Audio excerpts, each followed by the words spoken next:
How's it going, Land Rover fans? Today I'm going to show you how to replace the front lower control arms on your LR4, LR3, Range Rover Sport. It's all kind of the same thing. This is a 2012 LR4 that I'm going to be working on. I bought the control arms from Atlantic British, and they're about $159 a piece. You can buy them both at the same time. They'll ship together in the same box with all the hardware that you need. I'll kind of show you that box before I get started.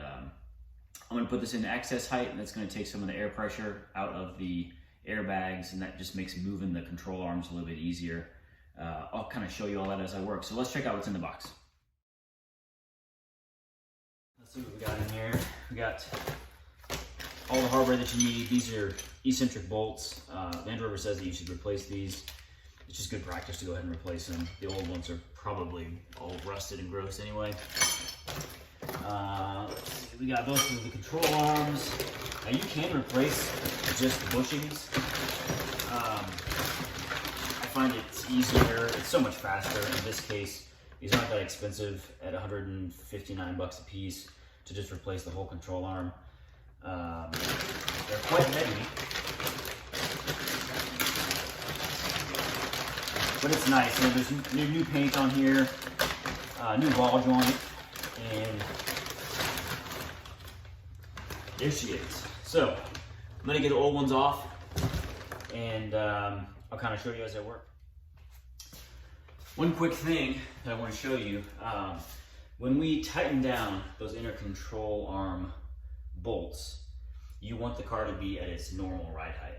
So what I'm going to do really quick before I do anything else is just measure from the center of the wheel there up to the top of the fender, and I'm going to use that same number. I'm going to move the control arm into position before I fully torque down those inner control arm bolts.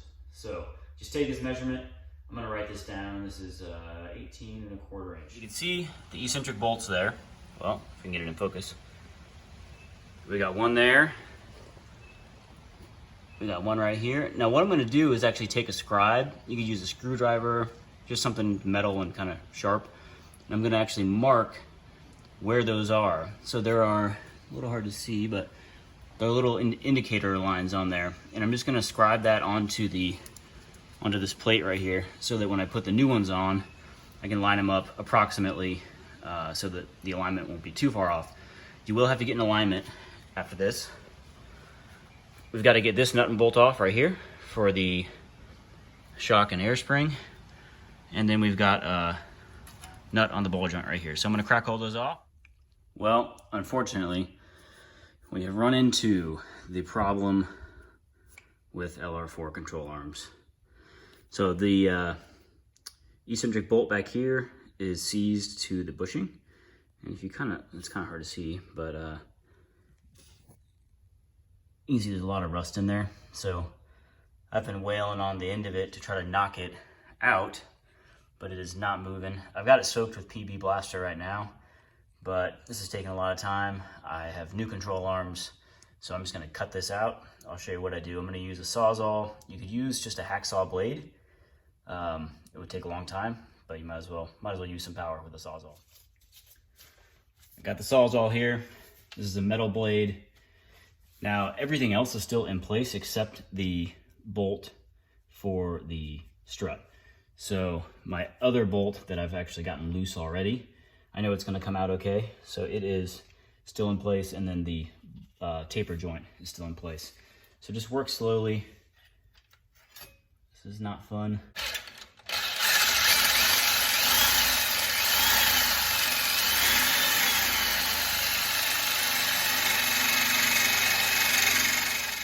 Here is the reason. So this vehicle had kind of a knocking sound under braking. And what we were hearing was actually the metal of this bushing hitting up against the bracket that this sits in. So you can see the bushing is torn. And I mean, this is a lot of movement. So it's really, really soft rubber, old. It's actually torn on both sides. So I've got the new control arm here, and you can watch me struggle to put it back in. One tip is the ball joint. Not sure how it'll come when you get them out of the box, but put it away, take the tip of it and move it away. So that'll help you as you try to fit it back into that taper joint. I already kind of wiped the taper joint down to make sure there's no junk in there.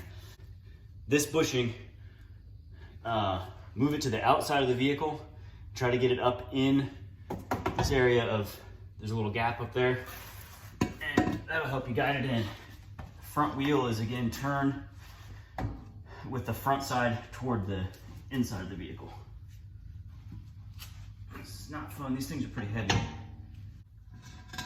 It's also tough with a control arm that weighs like 40 pounds.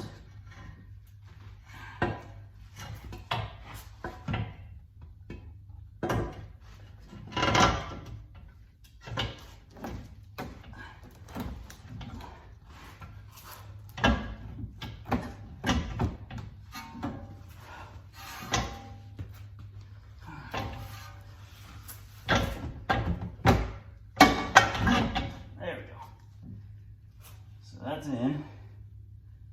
It's a struggle. I'm a bit tired. All right, I'm gonna get the nut on that ball joint and then we will actually move it into place for the inner bushings. All right, so I'm up top now. I'm gonna try to reach around here. It's never easy. There we go.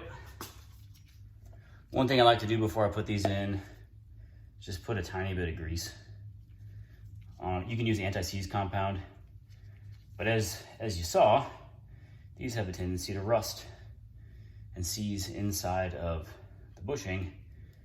And so I just like to do this in case I ever have to do this again, or if I ever have to remove the control arm for whatever reason, at least I know that rust is not going to be really forming inside of that bushing.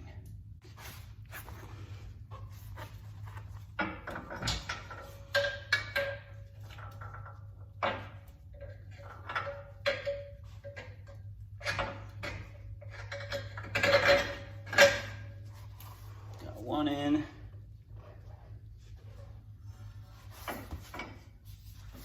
Not much room back here to work.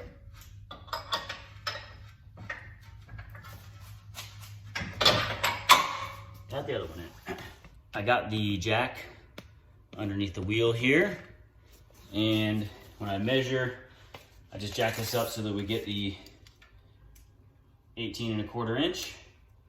Like when the car was in normal ride height, just sitting on the ground with the wheels on. So now, I'm gonna go ahead and torque the eccentric bolts. I'm gonna get them in place. I'll show you that I've lined them back up with the marks and we'll torque them down. Just got done torquing everything down, and I can show you the marks here. Let's see, a little kind of hard to see that, but let me focus in on that. So get the marks as close as you can. On this one, after the final torque, with the control arm up in the regular ride height position, you can see it moved a little bit. That's going to be fixed when we get it aligned, so don't worry too much about it. Do get it as close as you can though. If you're way off in it, you can get steering misalignment errors, so just be careful. Get it as close as you can. 275 Newton meters is a lot. I just kind of torque it as hard as I possibly can.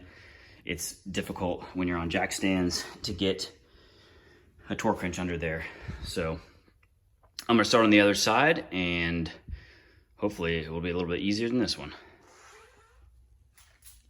I just got done with the other side. Got the new control arms in.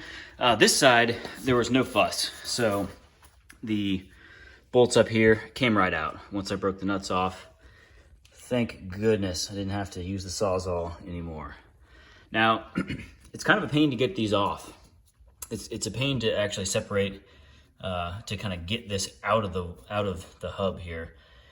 And a trick that I've kind of learned is that, so bring it toward the back of the vehicle, and you see this little area, there's like a kind of a piece of the frame up here. So you want to put this bushing right here, bring it back and kind of push it up into this area, and that'll give you just enough room to slide this out. It does come out. You do not need to remove the nut here and drive the drive shaft back. So that's about it. I'm gonna get the wheel back on.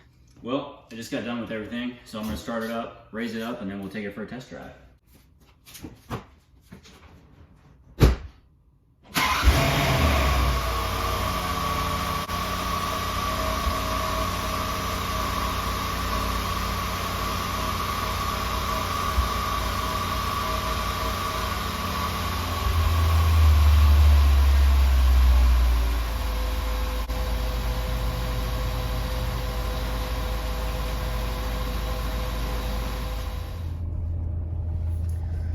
Just coming back from the dealership now, got the alignment done, and as you can see, the steering wheel is nice and straight.